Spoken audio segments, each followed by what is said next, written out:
नमस्कार, स्वागत है आपका। मैं हूं आपके साथ दिनेश अवस्थी।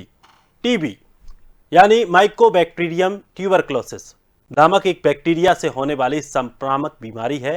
वैसे तो ये शरीर के किसी भी हिस्से को प्रभावित कर सकती है, लेकिन सबसे ज्यादा टीबी के मामले फेफड़ों के होते हैं। फेफड़े की टीबी संक्रमित व्यक्ति के खांसने छींकने से दौरान मुंह और नाक से निकलने वाली बारीक बूंदों से ये फैलती है। इस बीमारी को घातक इसीलिए माना जाता है क्योंकि ये शरीर के जिस हिस्से में होती है उसे बर्बाद कर देती है। इसीलिए टीबी का समय पर सही इलाज होना बहुत जरूरी है।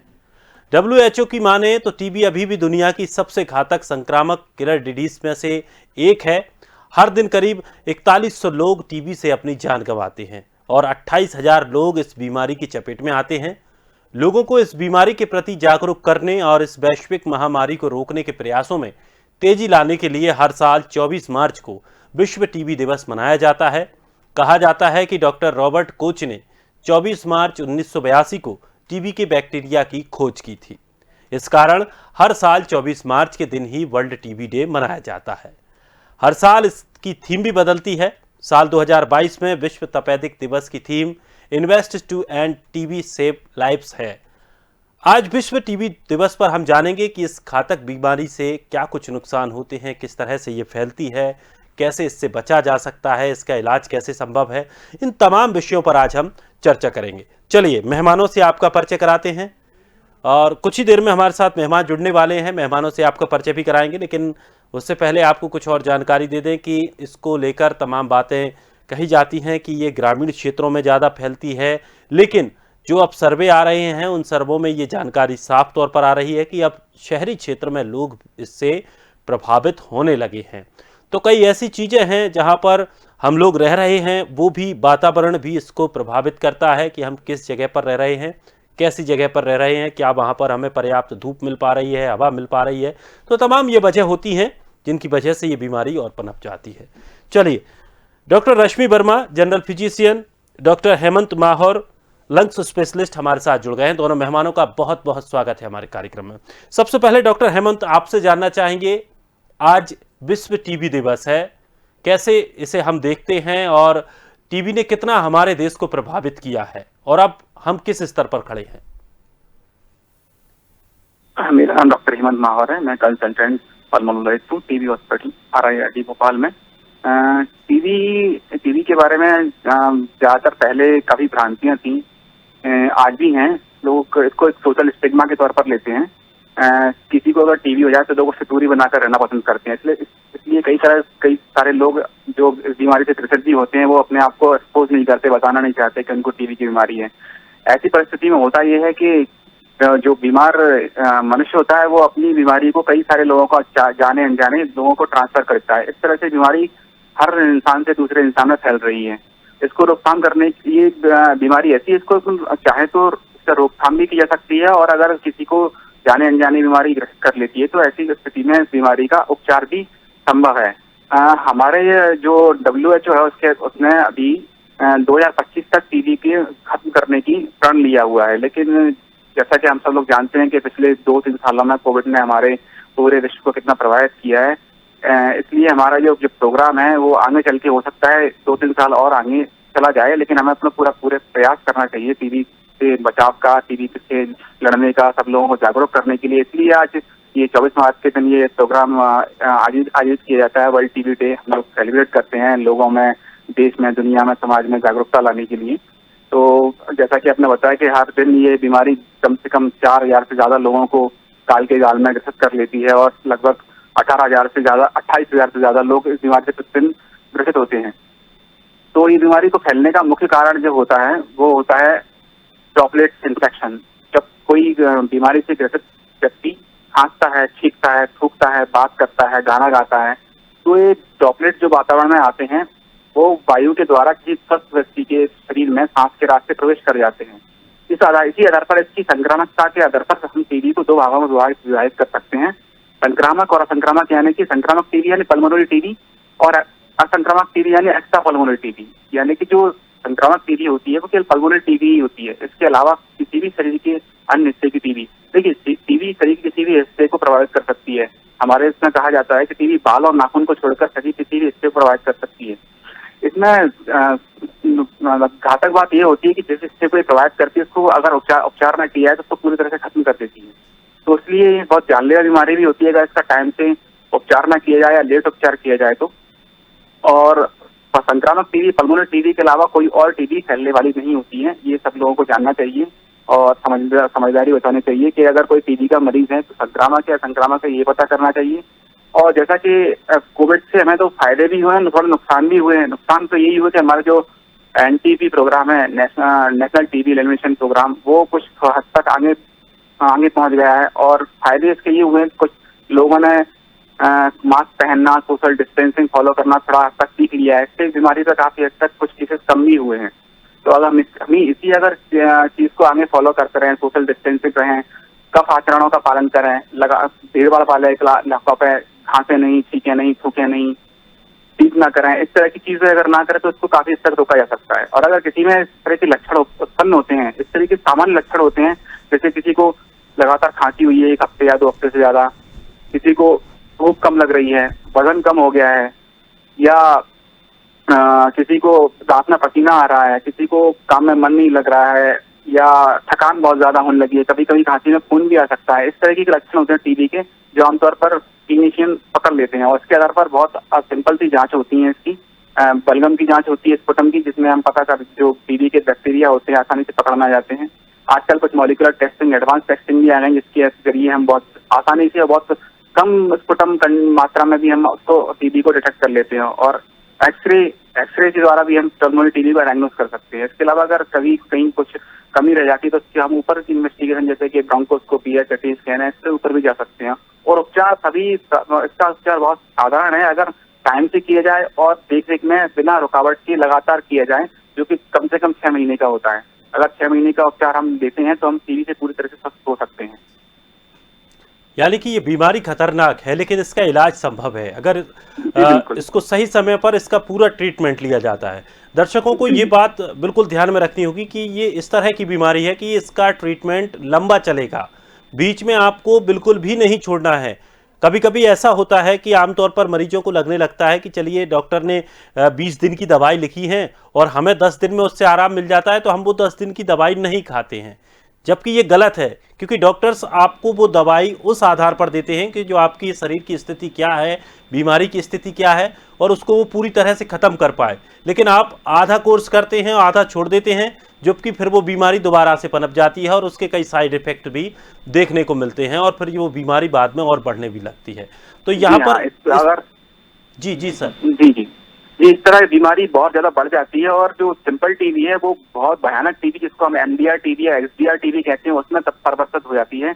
ऐसी कंडीशन में फिर पेशेंट्स के पास लंबा और से भी ज्यादा लंबा उपचार देना पड़ता है। हमें सेकंड कैटेगरी वाली दवाइयां शुरू करनी पड़ती हैं, जो कि जिनके काफी साइड इफेक्ट्स भी होते हैं, जिनका असर थोड़ा कम होता है। और पूरे उपचार के बावजूद भी केवल 50 से 60% लोग होते हैं जो ठीक हो पाते हैं, बाकी 30-40% लोग ठीक नहीं हो पाते हैं। इसलिए इसका विशेष ध्यान रखना है कि टीबी के इलाज को बीच में बंद ना करें, डॉक्टर की देखरेख में पूरा इलाज करें। कम से कम 6 महीने का कोर्स तो बिल्कुल ही लेना है, इससे कम का कोई दवा नहीं है दुनिया में। कम से कम 6 माह का कोर्स अवश्य लेना है। बिल्कुल, यानी 6 महीने की इसका ट्रीटमेंट कम से कम होता है। अगर आप 6 महीने का ट्रीटमेंट लेंगे तो इससे आपको आराम मिलेगा, आप टीबी से मुक्त पा सकते हैं। चलिए, डॉक्टर रश्मि भी हमारे साथ बनी हुई हैं। डॉक्टर रश्मि, चूंकि अभी डॉक्टर हेमंत ने तमाम चीज़ें बताई, उन्होंने कई जानकारियां दी, महत्वपूर्ण जानकारियां दी, उन्होंने कई उसके लक्षण भी बताए, उसका उपाय भी बताया किस तरह से, और तमाम वैज्ञानिक तथ्य भी उन्होंने बताए। अब हम थोड़ा सा ये भी जानना चाहेंगे कि इसके शुरुआती लक्षण कैसे पकड़ें, क्योंकि आमतौर पर जब मौसम बदलता है या बारिश का समय हो, सर्दियों में आमतौर पर खांसी की स्थिति लगभग सभी लोगों को रहती है, और फिर ये फ्लू भी आजकल इतना चलता है कि उसमें भी सर्दी जुकाम जैसे लक्षण रहते हैं और खांसना आदमी का बना रहता है। टीबी की खांसी और सामान्य खांसी में कितना फर्क है, कैसे इसे पहचान सकते हैं, और वो शुरुआती लक्षण कौन से हैं कि जिससे ये वाकई पता चले, जिससे इन्फेक्शन दूसरे को भी ना फैल पाए, क्योंकि हमें और लोगों की भी सोचना है। अगर खुद पीड़ित जो है वो खुद पीड़ित तो रहेगा ही, लेकिन अगर वो उस पर संयम नहीं बरतेगा, तमाम ऐसी उपचार नहीं करेगा, मुंह अपना बंद नहीं करेगा, खांसना छींकना उसका जारी रहेगा, तो वो और लोगों को भी प्रभावित कर सकता है। जी दिनेश जी, मेरी आवाज आ रही है? जी। देखिए, बहुत ही इम्पोर्टेंट टॉपिक है। ये एक इन्फेक्शियस बीमारी है, मतलब एक से दूसरे व्यक्ति को ये इन्फेक्शन हो सकता है और पूरे तरह से क्यूरेबल है। क्यूरेबल मतलब 100% ठीक हो सकती है, बशर्ते सही समय पे डायग्नोसिस बन जाए और सही समय पे पूरा इलाज व्यक्ति ले। जैसे कि सर बताए थे कि ट्रीट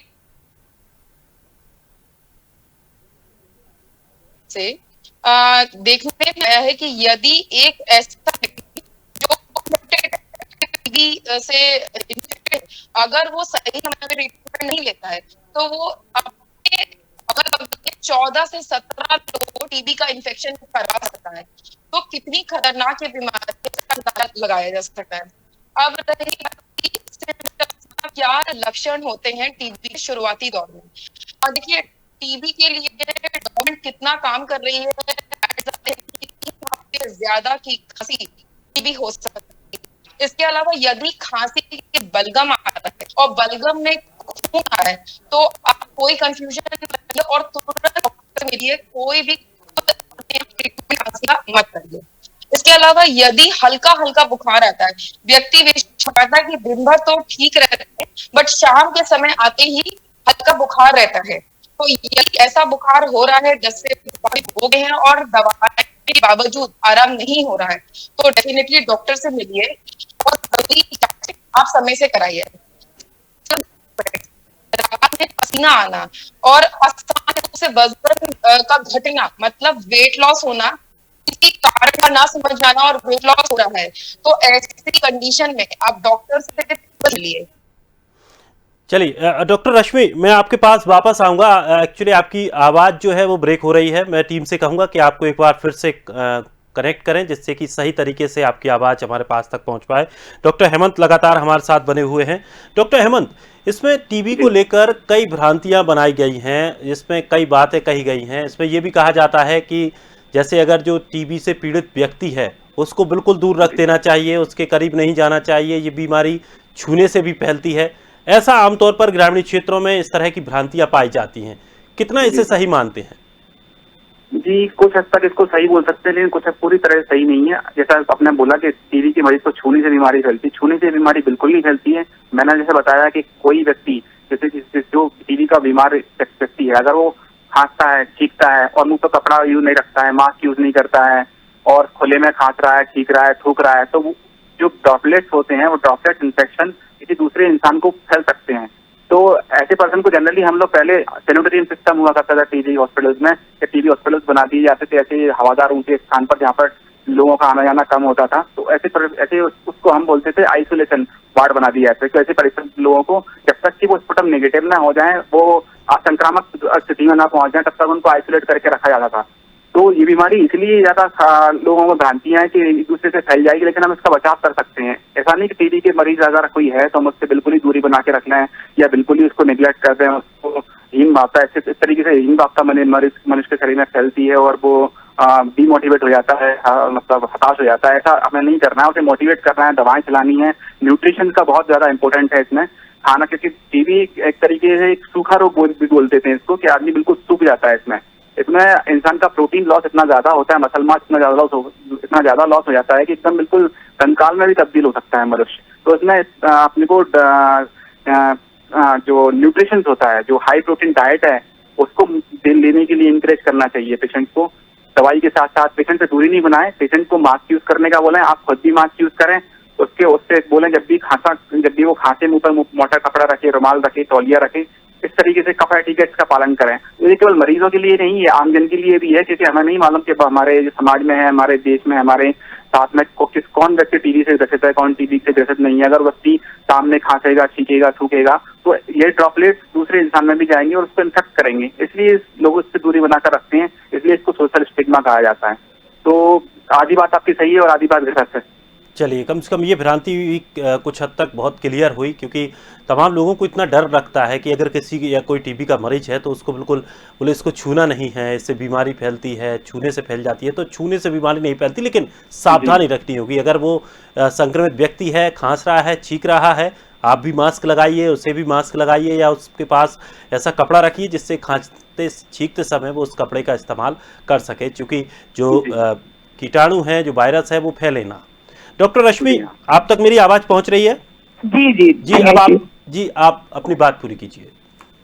देखिए, सिम्टम्स की बात हो रही थी कि क्या शुरुआती लक्षण होते हैं। तो शुरुआती लक्षण में देखिए, गवर्नमेंट बहुत पैसे खर्च कर रही है। टीबी क्योंकि एक क्यूरेबल बीमारी है और बहुत ही खतरनाक है, क्योंकि बहुत तेजी से इन्फेक्शन फैलता है।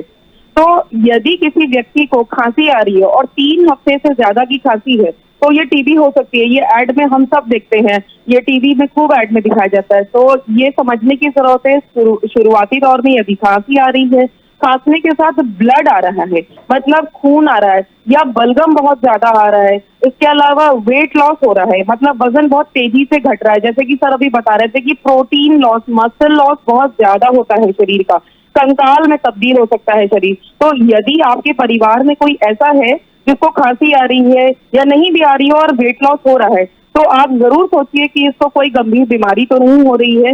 या भूख ना लगना, व्यक्ति विशेष बताता है उसको दिन भर भूख नहीं लगती, हल्का फीवर आता है, दिन भर ठीक रहते हैं, शाम आते आते हल्का हल्का फीवर चढ़ जाता है, और ये मतलब लंबे समय तक चलता रहता है, महीने 2 महीने ये चीजें चलती रहती है। तो डेफिनेटली यदि आपके फैमिली में या आपके नोन टू में कोई ऐसा व्यक्ति है जिसको ऐसे सिम्टम्स आ रहे हैं, तो डेफिनेटली उसका टीबी के लिए स्क्रीनिंग जरूर करवाइए। जी बिल्कुल मैम, यहाँ पर एक चीज और, आपने कहा 3 हफ्ते तक खांसी, किसी को कंटिन्यू खांसी हो सकती है जो लगातार खांसता रहता है। यहाँ पर एक भ्रांति ये भी है कि अगर खांसी सही हो जाने के बाद अगर ठसका आता रहे तो उसको हम किस तरह से समझ सकते हैं, क्योंकि बहुत देर कोई बात करने के बाद फिर थोड़ा सा खांस दे, या इस तरह का जो रुक रुक कर ठसका आता है, क्या वो भी इस तरह की सिम्टम्स हो सकते हैं? देखिए दिनेश जी, यदि टीबी की हम बात करें आज, क्योंकि टीबी की बात हो रही है, ऐसा व्यक्ति विशेष जो है उसकी खांसी समय के साथ बढ़ती जाएगी, कभी कम नहीं होगी, पहली चीज। दूसरा, और भी सिम्टम्स आना शुरू हो जाएंगे, बलगम आ सकता है खांसने पे, इसके अलावा फीवर जैसा भी लगेगा, वेट लॉस भी होगा पेशेंट को, फैटीग मतलब पूरा बॉडी हमेशा थकान सी महसूस होगी। तो यदि ये सारे सिम्टम्स आ रहे हैं साथ में और खांसी भी आ रही है, खांसी बढ़ती जा रही है समय के साथ, तो डेफिनेटली आप तुरंत डॉक्टर से मिलिए। एक सिंपल फ्लू की खांसी होती है, आप मेरे ख्याल से वही बात कर रहे थे कि क्या होता है, खांसी ठीक हो जाती है बट लंबे समय तक, खासकर कोविड में भी कईयों लोगों को जो है ठसका टाइप का जो है लंबे समय तक चलता रहा है। बट यदि आप पेशेंट से बात करेंगे तो वो खुद ही बताता है कि पहले खांसी बहुत ज्यादा थी और सूखी खांसी थी, और अब खांसी बस कभी कभी बीच बीच में आती है और पहले से काफी इंप्रूवमेंट है। तो ये एक डिफरेंस है दोनों चीजों में। यदि टीबी इन्फेक्टेड पर्सन होगा तो उसकी खांसी समय के साथ सही नहीं होगी, बल्कि और एसोसिएटेड सिम्टम्स भी आना शुरू हो जाएंगे। जी डॉक्टर रश्मि, एक भ्रांति और है जो लगातार ये कहा जाता है कि जो ग्रामीण क्षेत्र रहते हैं वहाँ पर टीबी की शिकायतें ज़्यादा आती हैं, जबकि शहरी क्षेत्रों में ये बीमारियां कम होती हैं। क्या इसकी कोई विशेष वजह है या फिर ये सिर्फ एक महज भ्रांति ही है? देखिए दिनेश जी, ये बात पहले कही जाती थी डेफिनेटली। पल्मोनरी टीबी की खासकर बात करूंगी, पल्मोनरी मतलब फेफड़े की टीबी जो होती है उसकी बात करूंगी, क्योंकि साफ सफाई यदि अच्छी नहीं होगी, ग्रामीण क्षेत्र और शहरी क्षेत्र में कंपेयर करने से बेटर है हम लो सोशियो इकोनॉमिक स्टेटस और एक बेटर सोशियो इकोनॉमिक स्टेटस की बात करते हैं। क्योंकि यदि साफ सफाई नहीं होगी, एक कमरे में यदि 2 लोग रह रहे हैं और एक वही सेम जगह पे यदि 4 लोग रह रहे हैं, तो जो हाइजीन का स्टेटस है वो जहाँ पे 4 लोग एक छोटी जगह में रह रहे हैं वहां कम होगा। तो ऐसी जगह पे जो है वो इस तरीके की संक्रामक बीमारियां, खासकर रेस्पिरेटरी इन्फेक्शन होने की चांसेस ज्यादा रहती है।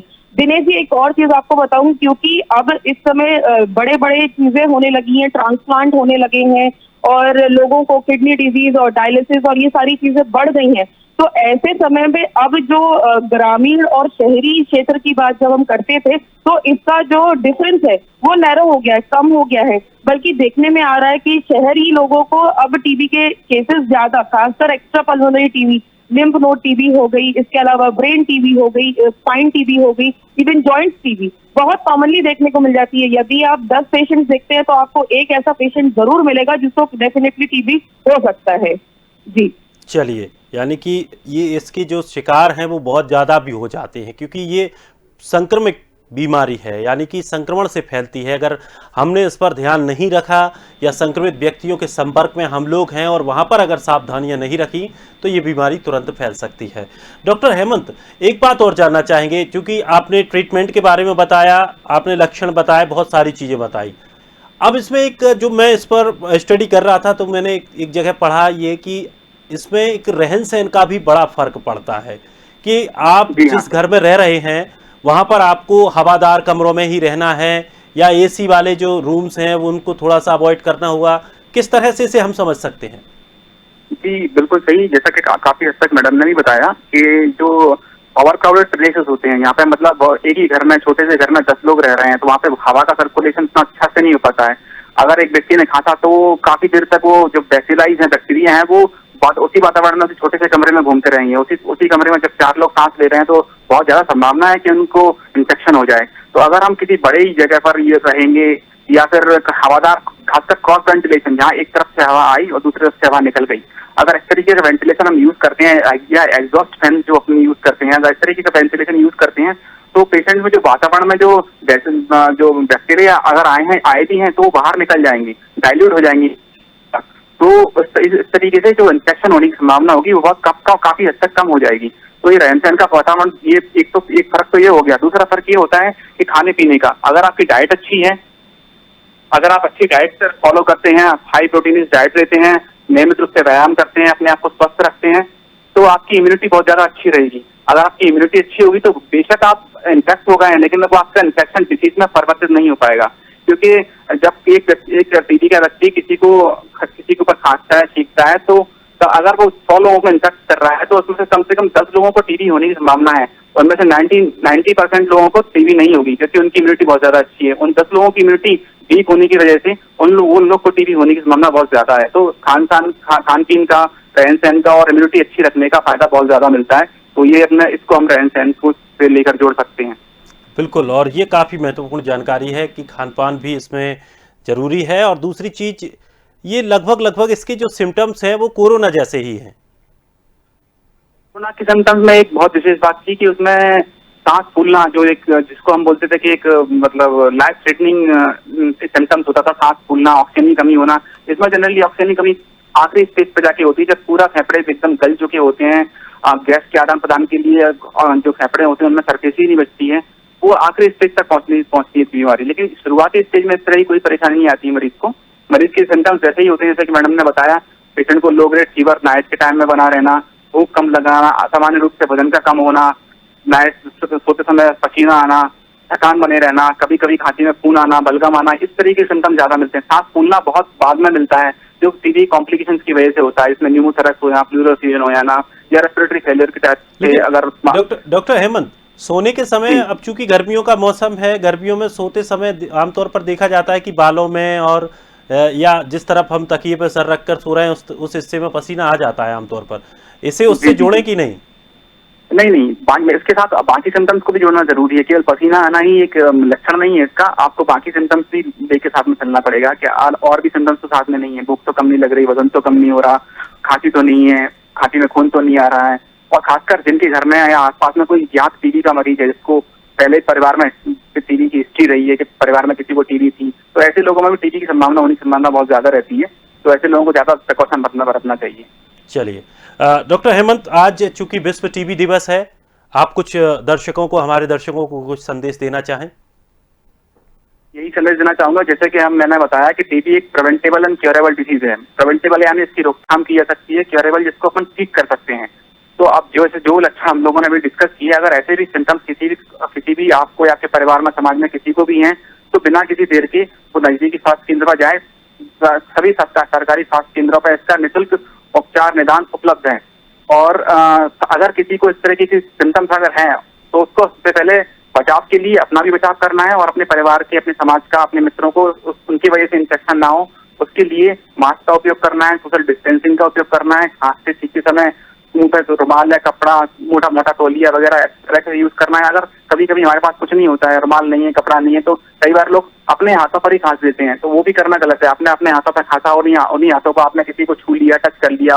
बिल्कुल, हम आमतौर पर जब मिलते हैं एक दूसरे से तो हाथ मिलाकर अभिवादन करते हैं, तो ये भी एक फैलाने का कारण हो सकता है। संक्रमण एक व्यक्ति से दूसरे व्यक्ति में फैलता है। इसके लिए हमें कफ एटिकेट्स का पालन करना चाहिए, कफ आचरण, कि हमें कभी अपने हाथों पर नहीं खांसना है। अपनी कोहनी को बेंड करके अपनी कोहनी के ऊपर खींच सकते हैं, खांस सकते हैं, तो आपके हाथ उससे बचे रहेंगे। और आप अगर किसी को छूते भी तो उसकी संभावना कम है कि किसी दूसरे में संक्रमण फैले। तो कफ एटिकेट्स को आप फॉलो करें, मुंह पर मास्क पहने, सोशल डिस्टेंसिंग का पालन करें, और अगर ऐसे किसी में लक्षण है तो तुरंत नजदीकी स्वास्थ्य केंद्र या अनुभवी चिकित्सक के पास जाके अपना उपचार कराएं और अपनी जांच कराएं। बहुत ही महत्वपूर्ण जानकारी दी है सर आपने, और मुझे उम्मीद है कि दोनों डॉक्टर्स ने जिस तरह से समझाया है, बहुत सारी जो चीज़ें बताई हैं, वो दर्शक जो इस कार्यक्रम को देख रहे हैं या आप इस कार्यक्रम को देखेंगे, उनके लिए ये काफ़ी महत्वपूर्ण होने वाली है। और टीबी ऐसी बीमारी है, इससे घबराना बिल्कुल नहीं है। टीबी का इलाज संभव है, बस इसका इलाज थोड़ा सा लंबा चलता है, जिसका हमें पूरा कोर्स करना पड़ता है। बहुत बहुत शुक्रिया आप दोनों मेहमानों का हमारे साथ जुड़ने के लिए और तमाम महत्वपूर्ण जानकारी के लिए। तो दोस्तों, टीबी अभी जिंदा है, टीबी अभी पूरी तरह से खत्म नहीं हुई है, अभी भी इसे एक भयानक बीमारी के रूप में देखा जाता है, लेकिन इस बीमारी से बचा जा सकता है। इस बीमारी का इलाज है, पूरी तरह से इसका इलाज संभव है। बस शुरुआती लक्षण में इसके आपको अगर पता चल जाए तो सीधा पहले आप डॉक्टर के पास जाइए। अगर आपको 3 हफ्ते से ज़्यादा खांसी है, बलगम आती है, इस तरह की शिकायतें होती हैं, तो आप डॉक्टर के पास जाइए, आपकी वो चेकअप करेंगे, चेकअप के बाद उसका पूरा इलाज किया जाएगा। स्वस्थ रहिए, खुश रहिए। और आज फिलहाल इस कार्यक्रम में इतना ही। ताज़ा तरीन खबरों के लिए आप बने रहिए स्वदेश के साथ। सबसे पहले देश।